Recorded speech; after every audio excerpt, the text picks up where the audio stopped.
Welcome back everyone. अभी हमारा जो वेस्ट बंगाल गवर्नमेंट है वो उन्होंने एक नया स्कीम चालू किया है। जो लोग अभी तक कोई काम नहीं करते हैं, जो व्यक्ति, उन्हीं लोगों के लिए ये स्कीम है। बाय द वे इसका एज लिमिट है 22 से 40 ईयर तक। बाय द वे मेरा मातृभाषा बंगाली है, पर मैं इस वीडियो को हिंदी में ही कंटिन्यू करने वाला हूँ। मैं शायद एक बंगाली में वीडियो बना सकता हूँ बाद में, अभी नहीं। और हाँ, मैं इसका डिस्क्रिप्शन बॉक्स में इसका लिंक दे दूँगा, मतलब डायरेक्ट डाउनलोड करने का लिंक मैं यहाँ पे दे दूँगा। तो चलिए यहाँ पर अभी फॉर्म को देखते हैं और कैसे आपको कहाँ पर क्या फ़िलअप करना है वो भी यहाँ पर हम लोग अभी डिस्कस करेंगे। तो ये वाला फॉर्म है। यहाँ पर पहले आप लोग देख लें, यहाँ पर जो मेरा राइट साइड है, यहाँ पर एक देखिए कलर पासपोर्ट साइज़ फ़ोटो होना चाहिए, आपको यहाँ पर लगाना है। और एक सिग्नेचर भी करना है आपके ऊपर, मतलब ऐसे आपको करना है। मैं दिखवा देता हूँ, यहाँ पर आपको ऐसे करना है। क्यों? क्योंकि आपका सिग्नेचर आपका जो आप जो पिक्चर यहाँ पर लगाने वाले हैं वहाँ पर भी टच होना चाहिए और थोड़ा सा उसके ऊपर भी रहना चाहिए। क्योंकि सिग्नेचर करने का एक तरीका होता है, वो यही कि मान लेते हैं ये आपका पिक्चर है, तो आपको सिग्नेचर ऐसे करना है जैसे कि मैं थोड़ा सा कलर चेंज करवा देता हूँ, यहाँ पर चेंज करता हूँ। मतलब आपका सिग्नेचर ऐसा होना चाहिए जैसे कि वो मतलब जो आपका पिक्चर है उसके ऊपर भी रहे और साथ में उसके ऊपर भी थोड़ा सा, मतलब जो ब्लैंक और जो अदर मतलब जो पेपर है उसके ऊपर भी होना चाहिए। जिससे बाद में अगर कोई आपका फ़ोटो वहाँ से उठा भी लेता है तो उन्हें पता चल जाएगा कि यहाँ पर कोई फ़ोटो लगा हुआ था, उसे किसी ने उठा लिया है। तो ऐसे होता है सिग्नेचर। तो वो यहाँ पर कहा गया कि वहाँ पर एक सिग्नेचर भी होना चाहिए। तो उसके नीचे आइए, यहाँ पर क्या कहा गया, दुआरे सरकार रजिस्ट्रेशन नंबर। यहाँ पर दुआरे सरकार रजिस्ट्रेशन नंबर, ये आपको वहीं पे मतलब इस फॉर्म को आपको ऑफलाइन में सबमिट करना है। आपका वीडियो हो सकता है, आपका पंचायत हो सकता है, जहाँ पर इनका सेंटर हो, तो वहाँ पर उन लोगों का एक रजिस्ट्रेशन नंबर दे होता है, वो लोग इसे प्रोवाइड करेगा आपको। तो उसे यहाँ पर लिख के देना है। ठीक है, आप जब घर से फिलअप करके लेके जाएंगे तो आपको इसे फिलअप नहीं करना, उन लोगों से मांगना रजिस्ट्रेशन नंबर, वो लोग देगा, उसे यहाँ पर लिख देना। उसके नीचे आपको करना है यहाँ पर आधार का नंबर। देखिए आधार नंबर आपको यहाँ पर देना है। उसके नीचे beneficiary number, sorry beneficiary name, यानी कि आपका नाम, जिसे पैसा मिलने वाला है वो यहाँ पर होगा। आपको अगर पैसा मिलेगा तो आपका नाम होगा। तो यहाँ पर कुछ चीज़ें याद रखिए, यहाँ पर आपको कैपिटल लेटर में लिखना है। कैपिटल यानी कि ए बी ऐसे, यानी कि बड़े अक्षर में आपको लिखना है। आप स्मॉल लेटर इस्तेमाल मत करना यहाँ पर, जैसे कि ऐसे इस्तेमाल मत करना, इससे आपका ही नुकसान है, आपको नहीं मिलने वाला है, मतलब आपका फॉर्म रिजेक्ट हो जाएगा। तो इसके और क्या है आपको, और यहाँ पर अगर मान लेते हैं कि आपका नाम दीप है, दीप, तो आपको, सॉरी दीप, आपको बीच में एक बॉक्स को छोड़ के उसके बाद आपका टाइटल देना है दीप, और कुछ जैसे कि सातरा, ऐसा कुछ भी टाइटल वो यहाँ से चालू होगा, एस-ए-टी। तो मैं आशा करता हूँ कि आप समझ पा रहे हैं। यहाँ पर जो बॉक्स है बीच में एक गैप होना चाहिए, अगर आपका नेम लिख रहे हैं तो यहाँ पर कुछ भी बीच में एक गैप होना चाहिए। उसके नीचे आपका है मोबाइल नंबर, आपको मोबाइल नंबर यहाँ पे देना है। ईमेल आईडी यहाँ पर देना है। ईमेल आईडी आप स्मॉल लेटर में लिख सकते हैं, आपका जैसा ईमेल आईडी है ना। अगर आपका ईमेल आईडी में आप देखेंगे आखिर में जीमेल, ऐसे GMAIL ऐसे होता है, तो वो स्मॉल लेटर में ही होता है, तो आप स्मॉल लेटर में वहाँ पर भर सकते हैं। बाय द वे ये देने की ज़रूरत नहीं है, अगर आपको डाउट लग रहा है तो आप इसे नहीं भी दे सकते हैं, क्योंकि यहाँ पर ये मैंडेटरी नहीं है। अगर है तो भी देना, या फिर आप इसे ब्लैंक रखिए, वहाँ पर जाइए, उन लोगों से पूछिए, अब जो लोग सबमिट आपका पेपर लेगा उन लोगों से पूछ के अभी आप देख सकते हैं, कोई प्रॉब्लम नहीं है। उसके नीचे आइए, वहाँ पर आपका जेंडर है।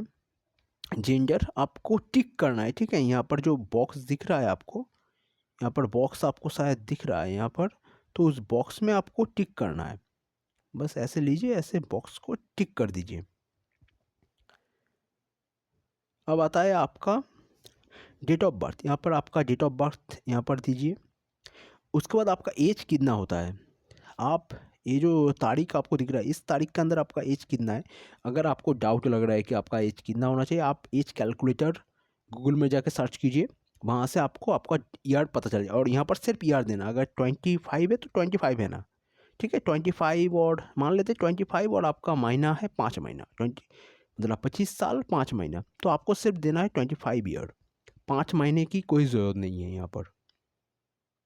अब आता है आपका पिता का नाम, यहाँ पर आपका फादर्स नेम है, फादर्स नेम यहाँ पर होगा। उसके नीचे आपका माता का नाम इस लाइन पे, और आपका अगर स्त्री और स्वामी है तो हस्बैंड है तो उनका नाम यहाँ पर होगा, और अगर किसी का नहीं है तो उनको देने की ज़रूरत नहीं है। और उसके नीचे आता है कैटेगरी, यानी कि आपका कैटेगरी यहाँ पर इफ़ नॉट जनरल, यहाँ पर देखिए यहाँ पर लिखा हुआ है कि इफ़ नॉट जनरल, अगर आप जनरल कैटेगरी से नहीं है तभी इसे फिलअप करना। जैसे कि अगर आप एससी हैं तो यहाँ पर एससी में टिक कीजिए ऐसे ऊपर ऊपर, या फिर ओबीसी है तो ऊपर। अगर आप जनरल हैं तो क्या करेंगे, फिर आपको कुछ भी यहाँ पे देने की ज़रूरत नहीं है, कहीं पर कुछ टिक मत कीजिए, क्योंकि यहाँ पर आप जनरल हैं, आपके लिए ये चीज़ नहीं है। सिर्फ कैटेगरी उन लोगों के लिए जिनको है। तो अगर आपने एससी एससी ओबीसी या फिर कुछ भी है तो उसका एक सर्टिफिकेट भी होगा, सर्टिफिकेट नंबर को यहाँ पे देना है। और अगर जनरल है इसे खाली छोड़ दीजिए, क्योंकि जनरल का कोई सर्टिफिकेट नंबर ऐसा नहीं होता है। उसके नीचे आता है मेरिटल स्टेटस, मेरिटल यानी कि आप विवाहित हैं या फिर नहीं। मैं अनमैरिड हूँ तो मैं यहाँ पे क्लिक करूँगा अनमैरिड पे, और अगर आप विधवा हैं तो यहाँ पर दीजिए, या फिर विडोवर्ड हैं वो भी, या फिर आप मैरिज हैं तो यहाँ पर दीजिए। सेपरेटेड, अगर आपका डिवोर्स हो गया तो यहाँ पर दे सकते हैं। उसके नीचे आपका क्या आता है, हाउस नंबर, एक घर का नंबर होता है। अगर आपको पता नहीं है तो आप यहाँ इसे ब्लैंक छोड़ दीजिए, और आपको BLO यानी कि वहाँ पर जाके आप उन लोगों से पूछ लीजिए। पर मैं आशा करूँगा कि आपको पता होना चाहिए आपका घर का नंबर क्या है ये तो, या फिर आपको आपका जो पंचायत है वहाँ पर जाके आपको पता मतलब करना होगा। या फिर प्रेमिस नंबर अगर आपको पता नहीं है तो आपको म्यूनिसिपल ऑफिस में जाके ही उन लोगों से ही आपको पूछना होगा भाई आपका क्या है। वो मैं तो अभी नहीं दे सकता, पर हाँ वहाँ पर आपको देना होगा ऊपर के लाइन पे। उसके नीचे आता है विलेज, टाउन का नाम, मेरा जो विलेज है उनका नाम आप दे दीजिए। बाय द वे, अगर मान लीजिए जैसे कि आपका विलेज का नाम 2 अक्षर में है तो आपको बीच में एक गैप देना है, ठीक है। ऐसे ही मतलब एक बार में लिख मत देना, बीच में अगर गैप है तो गैप देना। पोस्ट ऑफिस, उसके नीचे आपको पोस्ट ऑफिस देना है। अब उसके नीचे जीपी और वार्ड नंबर, ग्राम पंचायत, यहाँ पर ग्राम पंचायत आपका कौन सा है, और वार्ड नंबर जो भी आपका है वो आपको देना है। ब्लॉक, आपको इस लाइन पे ब्लॉक आ जाएगा। पुलिस स्टेशन, आपको तो पता ही होगा आपका पुलिस स्टेशन कौन सा है यहाँ पर। डिस्ट्रिक्ट, आपका ज़िला यहाँ पर, और पिन कोड, आपका जो भी पिन कोड है यहाँ पर होना चाहिए। और हाँ, यहाँ का जो स्टेट है वेस्ट बंगाल, वो यहाँ पर पहले से फिलअप रहेगा।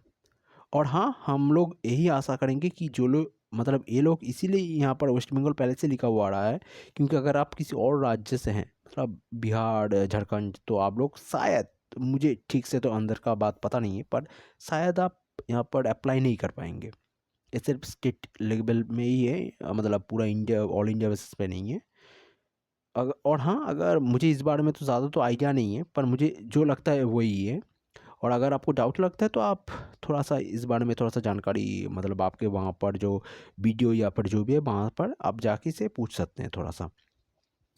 अब आता है आपका मैट्रिकुलेशन का जो रोल नंबर है वो आपको देना है यहाँ पर, सॉरी रोल सिर्फ देना है, सिर्फ रोल देना है यहाँ पर देना है आपको नंबर। मान लेते हैं आपका जो रोल है वो 1 2 3 4 मतलब 4 संख्या है, तो सिर्फ आप पहले 4 ही संख्या बैठाइए। अगर आखिर में अगर आपका एक बॉक्स गैप जा रहा है तो उसे गैप ही जाने दीजिए। ऐसा मत कीजिए कि हाँ यहाँ पर 5 घर है मेरे तो रोल नंबर 4 है तो क्या होगा, ऐसा कुछ भी नहीं है। आप बस पहले का जो 4 घर है वहाँ पर आपका रोल नंबर, सॉरी रोल बैठा दीजिए। उसके बाद ईयर, ये सब कुछ आपका सर्टिफिकेट में आपको मिल जाएगा। उसके बाद बोर्ड क्या है आपका, WBBSC CBSC जो भी है आप उसके ऊपर सिर्फ एक राइट ऐसे मार्क कर दीजिए, और कुछ नहीं। और अगर यहाँ पर जो है मतलब जितने भी बोर्ड है वो अगर आपको नहीं पता मतलब उसके बाहर है तो आप यहाँ पर एनी अदर यहाँ पर टिक कर दीजिए।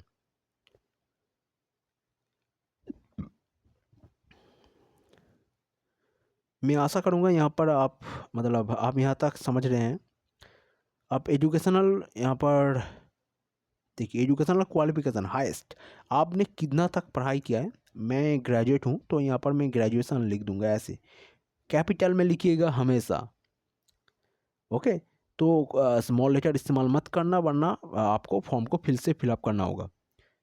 जी अरे सॉरी ऐसे आपको कर दीजिए। उसके नीचे आपको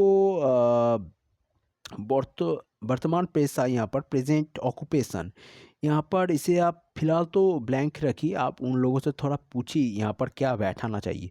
फिलहाल मुझे जो लगता है कि यहाँ पर आप अनएम्प्लॉयड लिखिए, अनएम्प्लॉयड, क्योंकि आप उसी के लिए यहाँ पर आवेदन कर रहे हैं, अनएम्प्लॉयड।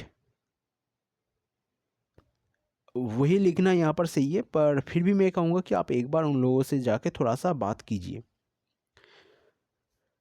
अब आता है आपका जो बैंकिंग डिटेल्स हैं। आपका बैंक का नेम यहाँ पर देना है।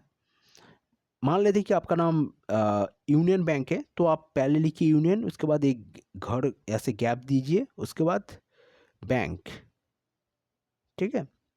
उसके नीचे बैंक ब्रांच नेम, आपका ब्रांच का नाम, आपका जो मतलब जो आप सबमिट करने वाले हैं बैंक का पहला पेपर, वहाँ पर सब कुछ दिया गया है।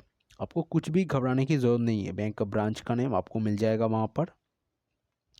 बैंक अकाउंट नंबर और आईएफएससी कोड, ये थोड़ा सा मास्ट है क्योंकि आपको पैसा मिलने वाला है, तो आईएफएससी कोड आप वहाँ पर दे दीजिए। जैसे कि एसबीआई का एसबी ऐसे चालू होता है आपका आईएफएससी कोड, एसबीआई शायद, तो और भी बैंक है वहाँ पर, उनका वहाँ पर लिखा होता है आईएफएससी कोड जो भी है। अब आता है वेदर फाइनेंशियली, यहाँ पर देखिए whether financially assistant receive from government, sorry whether financial assistance received from the government, क्या आपको गवर्नमेंट की तरफ से पहले से कोई असिस्टेंस मिलता है, यानी कि पहले से क्या आपको पैसा मिल रहा है गवर्नमेंट की तरफ से। यहाँ पर उसके बाद क्या लिखा, except for any state provided financial assistant for educational benefit और स्कॉलरशिप, मतलब एजुकेशनल जो स्कॉलरशिप मिलता है या फिर कुछ पैसा मिलता है जैसे कि पीजी ऐसा मतलब करने पे, तो उनको छोड़ के मान लेते हैं कि आपको एक स्कॉलरशिप मिल रहा है एजुकेशन के पर्पस से, तो यहाँ पर आप क्या कहेंगे, यहाँ पर आप यस करेंगे या फिर नो। आपका जवाब होगा नो। यहाँ पर जो नो है वहाँ पर आप क्लिक करना। जबकि आपको मिल रहा है यहाँ पर एक असिस्टेंस, आपको स्कॉलरशिप मिल रहा है, पर यहाँ पर कहा क्या गया है, weather financial assistance receive from the government, कि आपको गवर्नमेंट की तरफ से कोई फाइनेंशियल असिस्टेंस मिल रहा है, एक्सेप्ट स्कॉलरशिप, स्कॉलरशिप को छोड़ के। तो आपको स्कॉलरशिप तो आपको मिल रहा है, तो उसे अगर छोड़ देंगे तो आपको तो कोई मिल तो नहीं रहा है ना, कोई भी मतलब गवर्नमेंट की बेनिफिट, जैसे कि किसान कुछ ऐसे बेनिफिट मिलता है एक्सेप्ट बहुत से इधर उधर से। तो अगर वो आपको नहीं मिल रहा है तभी आप इसे नो कीजिए। और मान लेते हैं कि आपको कुछ मिल रहा है और आपको डाउट है कि क्या करना चाहिए, तो पहला चीज़ तो आप वहाँ पर उन लोगों से जाके पूछ लीजिए कि हाँ क्या मुझे क्या करना चाहिए। पहला ऑप्शन सबसे मतलब नॉर्मल है। दूसरा ऑप्शन आप यहाँ पर यस कर दीजिए कि हाँ मुझे मिल रहा है, और यहाँ पर लिख दीजिए कि मुझे क्या मिल रहा है, आपको क्या मिल रहा है यहाँ पर, और उन लोगों के ऊपर छोड़ दीजिए कि वो लोग डिसाइड करें कि आपको फाइनेंशियल असिस्टेंट जो मिल रहा है वो क्या मतलब एलिजिबल है उसके बाद भी या फिर नहीं। पर सबसे अच्छा ये कि आप जाके उन लोगों से पूछिए कि हाँ भाई मुझे इसका पैसा मिल रहा है, क्या मैं एलिजिबल हूँ, उन्हीं से पूछ ले, क्योंकि यहाँ पर तो ऐसा कुछ लिखा नहीं है कि आप अगर इससे इस चीज़ को आपको मिलेगा तो आप एलिजिबल होंगे या फिर नहीं, ऐसा यहाँ पर तो दिया नहीं गया है अभी। तो मैं आशा करूँगा यहाँ तक आपने समझ गए होंगे। अब नीचे आइए, यहाँ पर आपको कौन से चीज़ यहाँ पर उन लोगों के पास सबमिट करना है। पहला माध्यमिक, माध्यमिक का जो एडमिट कार्ड है वो आपको देना है। माध्यमिक का मार्कशीट आपको देना है, मार्कशीट का xerox, of course by the way ये सभी कुछ जेरोक्स ही है, आपको कोई ओरिजिनल नहीं देना, जेरोक्स देना है। मार्कशीट जो भी आपका नंबर मिला है उसका एक मतलब जेरोक्स देना है। उसके बाद कॉपी ऑफ आधार, आधार का एक जेरोक्स देना है। उसके बाद वोटर कार्ड, वोटर कार्ड का एक जेरोक्स।